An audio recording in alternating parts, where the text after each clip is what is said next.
Subscribe Muhammad Amjad Nadwi, Indian Islamic scholar.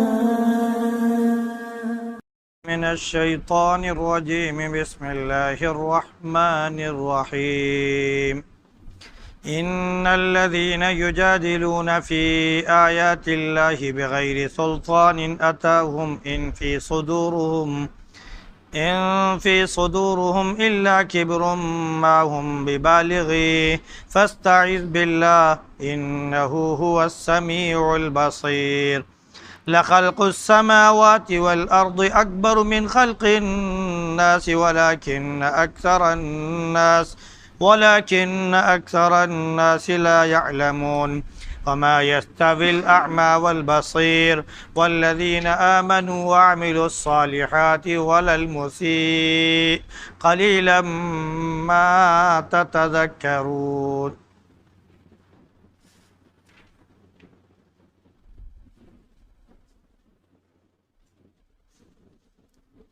ان الذين يجادلون في آيات الله بغير سلطان أتاهم.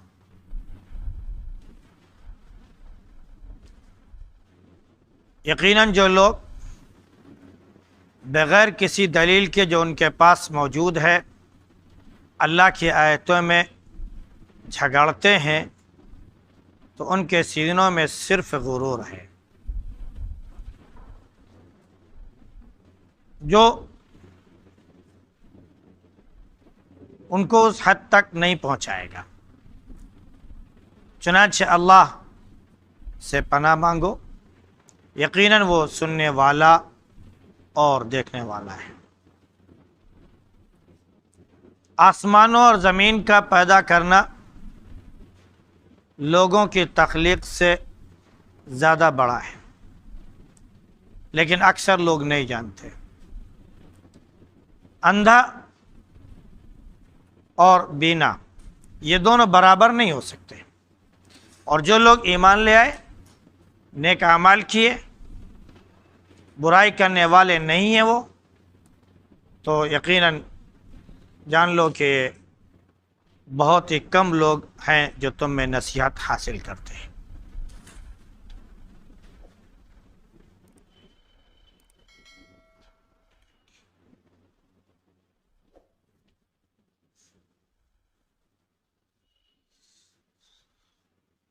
گزشتہ آیات میں اس بات کا ذکر تھا کہ اللہ نے فرمایا کہ ہم اپنے رسولوں کی اور ایمان والوں کی دنیاوی زندگی میں مدد کرتے ہیں، اور اس دن بھی مدد کریں گے جس دن تمام گواہ موجود ہوں گے، آ کھڑے ہوں گے، اور جس دن ظالموں کو ان کی معذرت،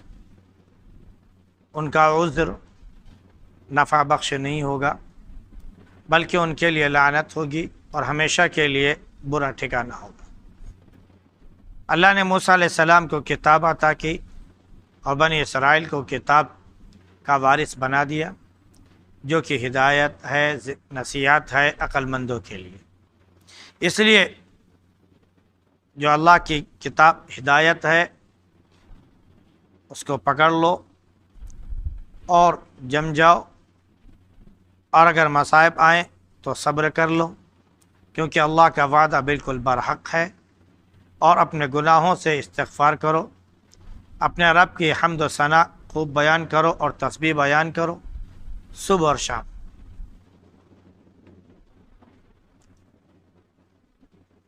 یہ مومنوں کی ایک گویا کی خاص صفت بیان کی گئی. اب آگے ہر دھرم لوگوں، کافروں اور منکروں کی حالت بھی بیان کی جا رہی ہے کہ ان کا کیا معاملہ ہوتا ہے. ان کا معاملہ یہ ہوتا ہے کہ جب اللہ کی کتاب آتی ہے، اللہ اپنے بندوں کے لیے ہدایت نازل فرماتا ہے اور رسولوں کو بھیجتا ہے، تو یہ لوگ اللہ کی آیتوں میں بلا کسی دلیل کے جو ان کے پاس موجود ہو جھگڑا کرتے ہیں. اور یہ جھگڑا صرف اس وجہ سے ہے کہ ان کے سینوں میں، ان کے دلوں میں صرف کبر اور غرور ہے، اور یہ کبر و غرور ان کا بہت بڑھا ہوا ہے. حالانکہ وہ سچائی کو اپنے کبر و غرور کی وجہ سے کبھی پہنچ نہیں سکتے، یا سچائی پر، حق پر ان کو غلبہ کبھی بھی ان کے غرور کی وجہ سے نہیں ہو سکتا ہے۔ تو اللہ رب العزت نے یہ منکروں، کافروں، مشرکوں، خاص طور سے یہودیوں کو مخاطب فرمایا کہ یہ لوگ بلا کسی دلیل کے اللہ کی آیتوں میں جھگڑا کرتے ہیں۔ یہودیوں کا معاملہ تو بالکل کھلم کھلا ہے۔ اللہ کے نبی صلی اللہ علیہ وسلم کے زمانے میں بھی انہوں نے خوب جھگڑے کیے، خوب آ کر نبی کریم صلی اللہ علیہ وسلم سے بحث و مباحثہ کرنے کی کوشش کی، خوب آ کر اپنی اپنی دلیلیں پیش کرنے کی اور حق کو باطل قرار دینے کی پوری کوشش کی۔ تو اللہ رب العزت نے فرمایا کہ یہ صرف غرور اور تکبر کی وجہ سے۔ یہودیوں کو اللہ کے نبی صلی اللہ علیہ وسلم کا بہت سخت انتظار تھا، کیونکہ جب حضرت عیسیٰ علیہ السلام نے اور موسیٰ علیہ السلام نے آخری نبی کی بشارت دی تو یہودیوں کو یہ یقین تھا کہ وہ نبی ہمارے یہاں ہوگا، عیسائیوں کو یقین تھا کہ وہ نبی ہمارے یہاں ہوگا، کیونکہ ان کے نبیوں نے بشارت دی، حضرت عیسیٰ علیہ السلام نے بھی، حضرت موسیٰ علیہ السلام نے بھی، اور دیگر تمام انبیاء علیہ السلام نے بھی آخری نبی کے بارے میں بشارت اور خوشخبری سنائی۔ تو بہرحال یہ سب سے قریب تر ہے نبی کریم صلی اللہ علیہ وسلم کے زمانے سے، اس لیے ان کی بات زیادہ اہمیت کی حامل ہے۔ لہذا یہودی اور عیسائی جو اسلام کو بہت قریب سے جانتے ہیں اور نبی کے انتظار میں بیٹھے ہوئے تھے، جب ان کو معلوم ہوا کہ نبی کریم صلی اللہ علیہ وسلم کی بعثت مکے میں ہوئی، عرب میں ہوئی، اور یہاں ان کے علاقے میں نہیں ہوئی، ان کے قبیلے میں بنی اسرائیل میں نہیں ہوئی، تو انہوں نے نبی کریم صلی اللہ علیہ وسلم سے حسد شروع کر دیا، نفرت شروع کر دی، دشمنی مول لے لی، بغاوت کر دی، اور یہ غرور میں آ گئے کہ ہم اس دین کو نہیں مانتے۔ اب ان کے دین میں جو قیامت کے بارے میں، دجال کے بارے میں اور دیگر تمام چیزوں کے بارے میں جو چیزیں بیان کی گئی تھیں، روح وغیرہ کے بارے میں، اس کی روشنی میں آ کر نبی کریم صلی اللہ علیہ وسلم سے بحث کرتے تھے۔ اسی طرح یہ اشارہ ہے، کیا کر اللہ کے نبی صلی اللہ علیہ وسلم کو پریشان کرنے کی کوشش کرتے ہیں۔ فرمایا کہ ان کے دلوں میں بغض ہے، اور اس بغض کی وجہ سے وہ صداقت تک یا اس صداقت کے اوپر غلبہ حاصل نہیں کر سکتے۔ لہذا اللہ کی پناہ حاصل کر لو، اللہ سے پناہ مانگو اور اس کی پناہ میں آ جاؤ، کیونکہ وہ سننے والا اور دیکھنے والا ہے۔ اب رہا معاملہ یہودیوں کا لڑنے کا، تو یہ خاص طور سے یہاں پر جو ذکر چل رہا ہے وہ یہ کہ انہوں نے دجال کے بارے میں نبی کریم صلی اللہ علیہ وسلم سے بحث یعنی مباحثہ کیا۔ اللہ کے نبی صلی اللہ علیہ وسلم سے آ کر انہوں نے پوچھا کہ دجال کا فتنہ زیادہ بڑا ہے یا انسان کا پیدا کرنا، یعنی ان میں سے کون زیادہ بڑا اور مشکل کام ہے؟ اللہ رب العزت نے فرمایا کہ آسمان و زمین کا پیدا کرنا انسان کے پیدا کرنے سے کہیں زیادہ مشکل اور دشوار تھا، لیکن اللہ رب العزت نے بلا کسی نبونے کے صرف لفظ کن سے آسمان و زمین اور تمام کائنات کی تخلیق فرما دی۔ جب اس کے لیے وہ دشوار نہیں ہوا تو اس کے بعد کسی انسان کو کائنات میں بسانے کے لیے اس نے اگر پیدا کیا، اور ان انسانوں میں سے ایک انسان دجال بھی ہے، تو اس کا پیدا کرنا اور اس کا مارنا اور مارنے کے بعد دوبارہ زندہ کرنا یہ اللہ کے لیے کوئی مشکل نہیں ہے۔ اس لیے اللہ نے فرمایا کہ آسمان و زمین کا پیدا کرنا یہ زیادہ مشکل اور بڑا تھا کسی انسان کے پیدا کرنے کے مقابلے میں۔ انسان یہ جھگڑتا ہے عام طور سے، وہ کہتا ہے کہ اذا كنا ترابا وعظاما ائنا لمبعوثون، کیا جب ہم مٹی ہو جائیں گے، جب ہم ہڈی بن جائیں گے، جب ہماری ہڈیاں چور چور ریزہ ریزہ ہو جائیں گی، بوسیدہ ہو جائیں گی، ہمارا نام و نشان مٹ جائے گا، تو کیا ہم دوبارہ پھر زندہ کر دیے جائیں گے؟ دوبارہ پھر اسی طرح ہمارا وجود ہو جائے گا جس انسانی شکل میں ہم موجود ہیں؟ جب ان سے کہا گیا کہ ہاں ہو جائے گا تو کہتے تعجب ہے، حیرت ہے کہ مرنے کے بعد جب ہم مٹ جائیں گے، گل جائیں گے، سڑ جائیں گے، اس کے بعد پھر ہم ایسے بن جائیں گے، ہماری ایسی آنکھ ہوگی، ایسی ناک ہوگی، ایسے چہرہ ہوگا، ایسے پورا جسم ہوگا، ہماری ہڈیاں ایسی جڑی ہوئی ہوں گی۔ یہ تو بڑے تعجب کی بات ہے، یہ بڑے حیرت کی بات ہے۔ تو اللہ رب العزت نے فرمایا کہ تعجب اور حیرت کی بات نہیں، تعجب کی بات اس پر ہے، تعجب کی بات یہ ہے کہ ان کو شک کیوں ہو گیا؟ جب اللہ رب العزت نے انسان کو ایک پانی کے قطرے سے پیدا کیا جو بالکل نرم، جس کی کوئی شکل نہیں، اس میں کوئی سختی نہیں، کوئی کچھ نہیں، اور اس کو چند دن رکھ دیا جائے تو سوکھ جائے، اڑ جائے، کچھ پتہ نہیں، تو اللہ نے فرمایا کہ ہم نے مما مہین حقیر پانی سے اسے پیدا کیا، اور اس پانی سے پیدا کیا تو کیا کیا؟ اسے پہلے نمبر پر کیا بولتا ہے نطفہ بنایا، نطفے کے بعد اسے خون کا لتھڑا بنایا، خون کے لتھڑے سے پھر اس کو گوشت کا ٹکڑا بنایا، گوشت کے ٹکڑے پر پھر اللہ رب العزت نے ہڈی اندر چڑھائی، پھر اس کے بعد اللہ رب العزت نے اس پر مزید ہڈی پر گوشت چڑھایا، پھر فرمایا وَصَوَّرَكُمْ، پھر تمہاری شکل بنائی، پھر فرمایا فَأَحْسَنَ صُوَرَكُمْ، اور شکل بھی بڑی پیاری بنائی، سب سے اچھی شکل بنائی۔ ایک جگہ فرمایا لَقَدْ خَلَقْنَا الْإِنسَانَ فِي أَحْسَنِ تَقْوِيمٍ، ہم نے انسان کو سب سے خوبصورت سانچے میں ڈھالا ہے، اس کی تخلیق سب سے عمدہ سانچے میں بنائی ہے، سب سے اچھی شکل و صورت اسے دی، اس سے اچھی شیپ کسی کو اللہ رب العزت نے نہیں دی۔ تو اللہ رب العزت نے فرمایا کہ تعجب اس کو اس پر ہونا چاہیے کہ جب میں نے پہلی مرتبہ اسے پیدا کیا، جب عدم میں تھا، اس کے وجود میں لا کے رکھ دیا، تو اب پیدا کرنے کے بعد اس کو دوبارہ پیدا کرنا کیا کوئی مشکل کام ہے؟ کوئی مشکل کام؟ بالکل نہیں ہے، ہمارے سامنے نمونے موجود ہیں۔ اللہ رب العزت نے لوہا پیدا کیا، ہم نے لوہا کو اپنی عقل سے ہے نا اکٹھا کیا، پھر اس کے بعد اس کو ایک شکل دی، چاہے وہ گاڑی کی شکل ہو، چاہے کیمرے کی شکل ہو، چاہے پنکھے کی شکل ہو، چاہے وہ کیا بولتے ہیں دروازوں کی شکل ہو، چاہے وہ اینگلوں کی شکل ہو، چاہے وہ جس چیز کی شکل ہو، یا مائک کی شکل ہے وغیرہ وغیرہ، جس چیز طرف آپ چلے جائیں ہر طرف تو لوہا ہی لوہا ہے، آپ جس طرف نظر ڈالیں، جس فن میں آپ چلے جائیں آپ کو لوہا نظر آئے گا۔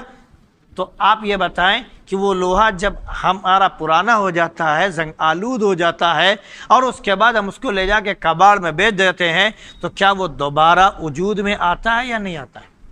اسے گلایا جاتا ہے، گلا کے پھر اسے ایک نئے سانچے میں ڈھال کر پھر ہمارے سامنے لا کر رکھ دیا جاتا ہے۔ اے نادان انسان، جب تو اپنی عقل سے اللہ کی بنائی ہوئی چیز کو بار بار پیدا کر سکتا ہے، تو کیا اللہ تجھ سے زیادہ بے بس ہے کہ تجھے پیدا کر کے دوبارہ تجھے پیدا نہیں کر سکتا؟ تو اپنی چیزیں وجود میں لا سکتا ہے، اللہ رب العزت وجود میں نہیں لا سکتا۔ جو تجھے تعجب ہو رہا ہے، کہہ رہا ہے کہ بتا یہ فتنے کا دجال کا فتنہ جو ہے یہ زیادہ خطرناک ہے، یہ زیادہ مشکل ہے، یا کسی انسان کا پیدا کرنا زیادہ مشکل ہے؟ وہ بہت اہم سمجھ رہے تھے کہ دجال کا فتنہ بہت اہم ہے۔ اللہ کے نبی صلی اللہ علیہ وسلم نے دجال کے فتنے کے بارے میں بتایا کہ جب سے کائنات پیدا ہوئی، جب سے اللہ رب العزت نے انسانوں کو پیدا کیا، یوں کہہ لیجئے کائنات کے وجود سے لے کر آخرت تک جتنے فتنے آ رہے ہیں، جتنے مصائب آ رہے ہیں، ان تمام فتنوں سے بڑھ کر یقیناً عظیم فتنہ دجال کا ہوگا، عظیم فتنہ دجال کا ہوگا۔ لیکن اللہ رب العزت نے فرمایا کہ فتنہ بڑا نہیں، آسمان اور زمین کا پیدا کرنا وہ زیادہ بڑا ہے۔ فتنہ تو ایک منٹ میں، چند منٹ میں ایسے ہی صرف جھٹکا لگاتا ہے اللہ رب العزت، زمین ہلا دیتا ہے تو اس کا وجود ختم ہو جاتا ہے۔ ظالم جو فتنہ پیدا کرنے والے ہوتے ہیں وہ زمین بوس ہو جاتے ہیں۔ دجال آئے گا، ہر طرح کے فتنے پیدا ہوں گے، اتنا بڑا فتنہ ہوگا کہ ہم جیسے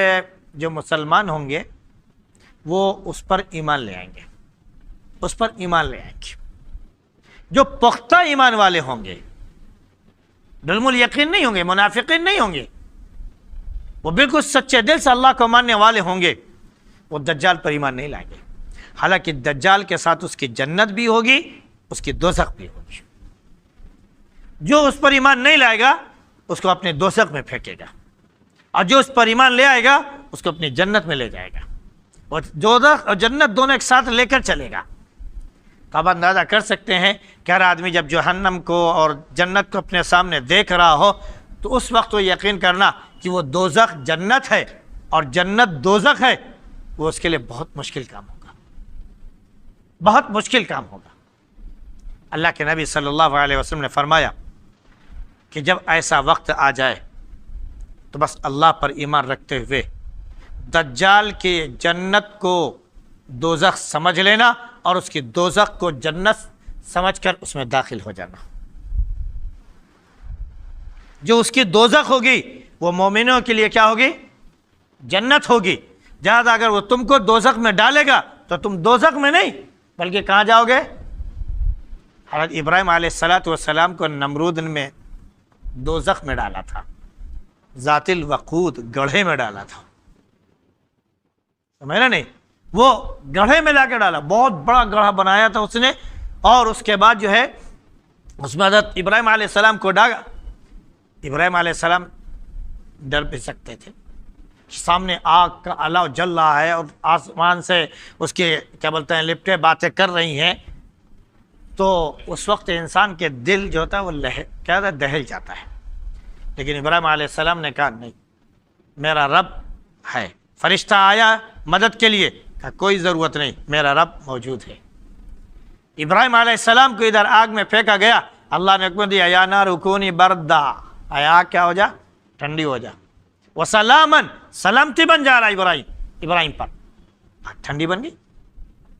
ابراہیم علیہ السلام گلزار میں یعنی پارک میں بہترین خوبصورت سا باغیچہ ہو جس میں ٹھنڈی ہوائیں چل رہی ہوں، اس میں وہ اٹکھیلیاں کر رہے تھے۔ سب کے لیے وہ جہنم، آگ، ابراہیم علیہ السلام اس میں آرام سے بیٹھے ہوئے، آگ کی تپش ذرہ برابر بھی نہیں کہ اس کی لپک، اس کی جھپک آپ کو لگ رہی ہو اور آپ اس میں جھلس رہے ہو، بلکہ اس میں سے جب نکلے ہیں مسکراتے، تازہ دم، اور کیا بولتے ہیں کہ چہرے پر جو بشاشت تھی وہ ایک ایمان والے کی ہی ہو سکتی ہے۔ بے خطر کود پڑا آتش نمرود میں عشق، عقل ہے محو تماشائے لب بام ابھی، کہنے والے کو کہنا پڑا۔ تو ویسے ہی دجال کا معاملہ ہوگا کہ اس کی دوزخ جو ہے وہ جنت ہے اور اس کی جنت جو ہے وہ دوزخ ہے۔ لہذا جو لوگ اس کی جنت کو جنت سمجھیں گے اور اس پر ایمان لا کر اس میں جائیں گے تو حقیقت میں وہ جہنم میں چلے جائیں گے، اور جو لوگ اس کے دوزخ کو جنت سمجھیں گے اور اس میں جائیں گے وہ حقیقت میں اللہ رب العزت کی جنت میں چلے جائیں گے، اور اس کی دوزخ ان ایمان والوں کا کچھ نہیں بگاڑ پائے گی۔ اللہ کے نبی صلی اللہ علیہ وسلم نے فرمایا کہ وہ جیسے آگ جل رہی ہو تو لگے گا کہ آگ ہے اور یہ کیا بولتا ہے کہ یہ پانی ہے، یہ آگ ہے اور یہ کیا ہے؟ پانی ہے۔ آپ دیکھ رہے ہوں گے اب گرمی کا موسم چل رہا ہے، ایک ریت والے علاقے میں آپ چلے جائیں، ریگستان میں، تو آپ نظر ڈالیے تو اوپر جو ریت چمک رہی ہوتی ہے اس کی وجہ سے لگتا ہے کہ دور جو ہے وہ پانی ہے،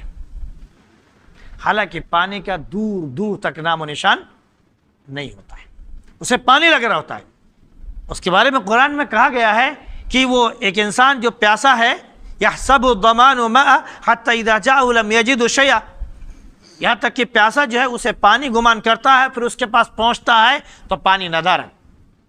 کچھ نہیں پاتا وہاں پر۔ جیسے یہاں پر ریت پا رہا تھا ویسے وہاں ریت پا، جیسے یہاں گرمی تھی ویسے وہاں گرمی، جیسے یہاں تپش تھی ویسے وہاں تپش، جیسے یہاں آ کے وہ بھڑک رہے تھے ویسے وہاں بھی ویسی تپش اس کو لگ رہی ہے، لو لگ رہی ہے، پانی کا نام و نشان نہیں۔ ویسے ہی اس کی دوزخ کا معاملہ ہوگا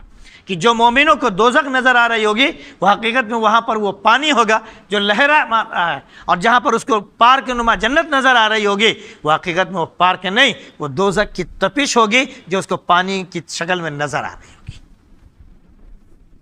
تو اس کے دوزخ کو جنت سمجھ کر اس میں چلے جانا، جنت میں چلے جاؤ گے۔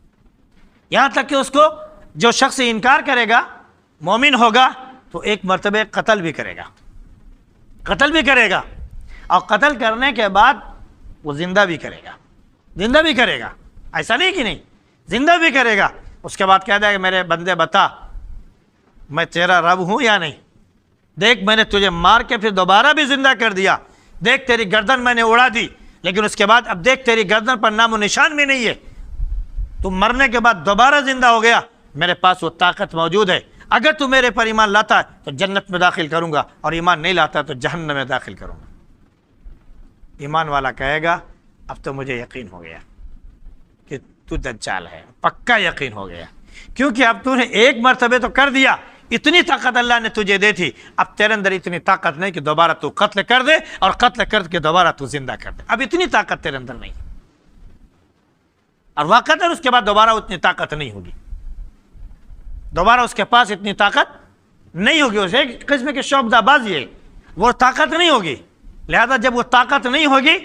تو کیا کرے گا، جھلا کر غصہ ہو کر وہ فوراً مومن کو اپنی جہنم میں پھینک دے گا،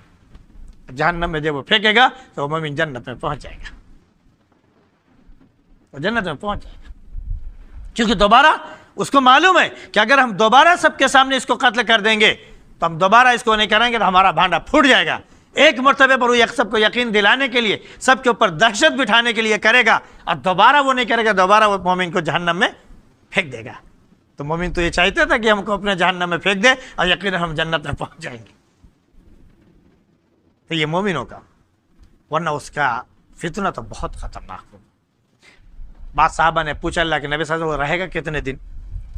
آپ نے فرمایا کہ صرف 40 دن۔ آپ نے فرمایا کتنے دن؟ صرف 40 دن،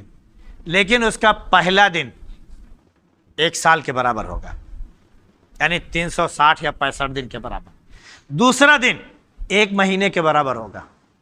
تیسرا دن 1 ہفتے کے برابر ہوگا، بقیہ جو دن ہوں گے وہ تمہارے جیسے دن ہیں ایسے ہی ہوں گے۔ لیکن 1 سال کے برابر ایک دن اگر یہی دنیا میں نظر آ جائے تو کیا کوئی کھیل ہوگا؟ کہ رات نظر ہی نہیں آئے گی، دن ہی دن چل رہا ہے، دن ہی دن چل رہا ہے، سورج ڈوبنے کا نام نہیں لے گا۔ 1 سال تک برابر۔ صحابہ رضی اللہ عنہ نے بات سوال بھی کیا، آج ہمارے سامنے بعض مسئلے آتے رہتے ہیں، چونکہ آج کل جہازوں کا دور ہے، ایک جگہ سے دوسری طرف جو ہے چند لمحوں میں پہنچ جانے کا دور ہے، تو انسان جو ہے چلتا ہے تو سورج ہی دیکھتا چلا جاتا، آتا ہے تو رات ہی رات اس کو نظر آتی ہے وغیرہ وغیرہ، کیونکہ رات دن برابر چل رہے ہیں اور ساتھ میں جہاز بھی تیزی کے ساتھ چل رہا ہے، تو جدھر وہ جا رہا ہے ادھر ہی دن بھی جا رہا ہے، تو دن اس کو بڑھتا ہوا نظر آتا ہے، اور آ رہا ہے تو رات اس کو بڑھتی ہوئی نظر آتی ہے، تو اس کا دن جو ہے کبھی 20 گھنٹے کا نظر آتا ہے، کبھی 23 گھنٹے کا نظر آتا ہے، کبھی 19 گھنٹے کا نظر آتا ہے، تو کہتا ہے ہائے میں روزہ کیسے رکھوں، میرا روزہ تو ہندوستان میں 10 گھنٹے کا تھا، 12 گھنٹے کا، 14 گھنٹے کا تھا، یہاں تو روزہ رکھو تو 20-22 گھنٹے کا بن رہا ہے، میں روزہ کیسے رکھوں، دن بڑھتا چلا جا رہا ہے، میں روزے رکھتا چلا جاؤں، دن گھٹتا چلا جا رہا ہے، میں روزے رکھتا چلا جاؤں، میں کس اعتبار سے کروں؟ انسان سوالات پوچھتا ہے۔ اللہ کے نبی صلی اللہ علیہ وسلم نے فتنہ دجال کا بتایا، لیکن ساتھ میں نماز کا مسئلہ بھی حل کرا دیا۔ صحابہ نے پوچھا اللہ کے رسول صلی اللہ علیہ وسلم، جب وہ ایک دن ہوگا 1 سال کے برابر ہوگا تو کیا صرف ایک دن کی نماز ہمارے لیے کافی ہو جائے گی؟ بھائی ایک دن میں کتنی نمازیں ہیں؟ 5، تو ایک ہی دن تو ہے وہ۔ اللہ کے نبی صلی اللہ علیہ وسلم سے پوچھا کیا ایک دن کی نماز ہی کافی ہوگی؟ یعنی ہم ان 1 سال کے برابر جو دن ہے صرف 5 وقت کی نماز پڑھ لیں تو کیا کافی ہو جائے گا؟ اللہ کے نبی صلی اللہ علیہ وسلم فرمایا نہیں، تم 24 گھنٹے کے دن کا یہ وقت باقی رہے گا، یہ وقت باقی رہے گا۔ فرمایا کہ 24 گھنٹے کے اعتبار سے اس کو اندازہ کر لو، 24 گھنٹے کے اعتبار سے اس کو کیا کر لو؟ ملٹیپلائی کر لو، یعنی 24 گھنٹے میں 5 نمازیں ہیں تو ہر 24 گھنٹے پر 5 نمازیں تمہاری ہو جانی چاہیے۔ اس طرح گویا کہ 1 سال میں تقریباً 1800 یا 18,000 نمازیں بنیں گی، غالباً 1800 ہی بنیں گی، کیونکہ ایک سال میں 360 دن اور 5 نمازوں کے اعتبار سے جوڑا جائے تو تقریباً 1800 کے آس پاس ہی بنے گی. تو گویا کہ 1800 نمازیں اس کو ایک دن کے اندر پڑھنی ہیں، وہ اس اعتبار سے. اور یہی مسئلہ آج دنیا میں رائج ہے کہ جہاں پر دن ہی دن چل رہا ہے، 6 مہینے دن 6 مہینے رات، بعض جگہ تو تقریباً پورے سال ہی دن ہوتا ہے، رات بس صرف آتی ہے اور پلک جھپکتے گزر جاتی ہے، اس کے بعد پھر دن ہی دن چل رہتا ہے. تو وہاں پر ان کی رات اور ان کا دن 24 گھنٹے کے اعتبار سے چلتا ہے. وہ اسی دھوپ میں، اسی کڑی دھوپ میں، اسی طرح کی روشنی میں وہ رات اور دن کا فیصلہ کرتے ہیں. اب یہ 8 بجے سے لے کر 4 بجے تک یہ دن کا وقت ہے، یہ ڈیوٹی کا وقت ہے، یہ اس کا وقت ہے. اب 4 بجے کے بعد یہ شام کا وقت ہے، 8 بجے سے اب یہ رات کا وقت شروع ہو گیا ہے، اور جو ہے صبح کے 8 بجے تک جو وہ رات ہے وغیرہ وغیرہ، وہ اپنے اسی اعتبار سے طے کرتے ہیں. تو مومنین کو بتایا گیا جس اعتبار سے وہ طے ہو گیا ہے اسی اعتبار سے اپنے نمازوں کی ترتیب دے لو. ظہر عصر دھوپ میں ہوگی، فجر مغرب اور عشاء سائے میں یعنی رات میں ہوگی. تو اسی اعتبار سے دھوپ ہونے کے باوجود اسے رات گمان کیا جائے گا اور رات محمول کر کر اس کے وقت کی نماز اس پر پڑھی جائے گی، وہ نماز پڑھی جائے گی وغیرہ وغیرہ. اب اس طرح جو لوگ آگے بڑھتے چلے جا رہے ہیں، یہاں چلتے چلے آ رہے ہیں، تو معاملہ یہ ہے کہ وہ انسان جہاں پر پہنچ گیا ہے، کیونکہ جہاز کی رفتار چل رہی ہے، تیزی کے ساتھ وہ بھاگتا ہوا چلا جا رہا ہے. ابھی وہ پاکستان میں تھا، ہندوستان میں آ گیا، ہندوستان سے کسی اور طرف چلا گیا، تو جس جگہ جا رہا ہے اس کے اوپر جو کیا بولتے ہیں کہ وقت کا لگایا جائے گا، تو جو وہاں پر موجود ہے جس جگہ وہ پہنچا ہوا ہے وہاں کا وقت دیکھا جائے گا، اس اعتبار سے وہ نماز کی اور روزوں کی ترتیب دیتا چلا جائے گا. تو اللہ رب العزت نے ہم کو صحیح چیزیں بتا دی، اللہ کے نبی صلی اللہ علیہ وسلم نے ہم کو سکھا بھی دیا. تو فرمایا کہ اندھا اور بینا یہ دونوں برابر نہیں ہو سکتے، اور ساتھ میں ایمان والوں کا بھی ذکر کیا. اندھا، بینا اور ایمان والے 3 لوگوں کو بتایا،